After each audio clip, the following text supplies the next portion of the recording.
All right. Hey team, how's it going? All right, week 7. You're at pretty high volume right now in your training program, and your legs are probably pretty tired, and that's to be expected.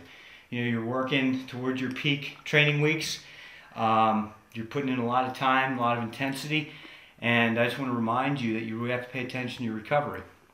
It's so important. I mean, you're better off being undertrained and healthy than being overtrained and injured, so keep that in mind. So always monitor your gauges, sense of self-awareness like we've discussed, train intuitively, listen to your body, all that important stuff. This week I want to talk about tempo training. Tempo training in particular for the running piece. Again, the running piece is really important for the Ironman distance triathlon. In order to do well at the race, you've got to be able to run well. So you have your long runs. Another key run workout are going to be your tempo runs. Your tempo runs are going to be those hard efforts that are around your lactate threshold heart rate, somewhere between that 5 and 10K race pace, as I like to put it. So these are hard efforts, but they're sustainable. And what they're going to do is they're going to help you improve your pace, your sense of pace, and also allow you to run faster even when you're running at your aerobic endurance pace out there on race day. So you want to incorporate your tempo runs once or twice a week into your program. And I typically, for most age group athletes that I coach, will incorporate 1 tempo run a week into their plan, and maybe during peak weeks, 2. For elite age groupers or professionals, you're looking at 2 and maybe even sometimes 3 tempo runs per week. But again, that depends on where they are and their level of experience, as well as genetically how they can adapt to training intensity that high. So what's a tempo run? What does it look like? Well, I really like track workouts, and a good example would be a set of mile repeats. Say, for example, 3 to 5 1-mile repeats at around that 10K pace with a minute or 2 minutes recovery between each rep. That's a fantastic strength building workout to prepare you for that marathon at the end of a 112-mile bike.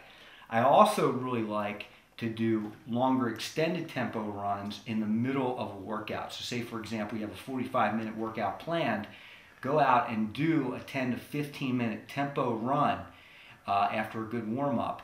Again, somewhere around that 5 to 10K race pace where you're pushing the pace but not going overboard, because the benefit of tempo running is that you can do a fair amount of it without really breaking you down, so that you actually recover very quickly from it. And that's really important because that allows you to train in the other sports for the remainder of the week.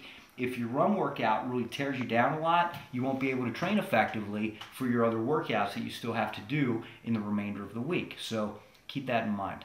But those mile repeats are really key. I love treadmill work too. I think every athlete should incorporate some treadmill workouts into their weekly program, maybe 1 or 2 treadmill workouts a week, one of those being the quality session or the tempo session. And again, you can simulate mile repeats, you can do 800s. The key to tempo work, again, is to do it around that 5 or 10K race pace. So it's not blazing fast, but the rest intervals are really short. Okay, so you might be working on a 5 to 1 or 6 to 1 work to rest ratio when you're doing these tempo workouts. And your heart rate gets up there, but it's not super duper sky high. It's right around lactate threshold, maybe at times a little bit higher than that. So that's the key to doing tempo work. Incorporate that into your program once or twice a week, okay? And that's really going to make you a stronger and faster runner at all distances, especially the iron distance. So again, as a reminder, pay attention to how you're feeling. Let your body tell you and dictate what you should be doing on a day-to-day basis. If your legs are really tired and your heart rate can't get up there, that probably means that you're overly tired and you need a day of rest, or at least a day of active recovery. So be smart. Don't just try to push through times when you might be overly tired, because that's a surefire way to get injured or overtrained. So pay attention, train intuitively. Okay, so that's all I have to say today. Again, I hope your training is going really well. Please contact me if you have any questions, and I'll be more than happy to get back to you. Gosh, we're not winding down quite yet, but we're in a very high level of your training program. So let's keep it all together, okay? Keep it all together, and you're going to have a fantastic race. Until we see each other next week, train safe and train smart.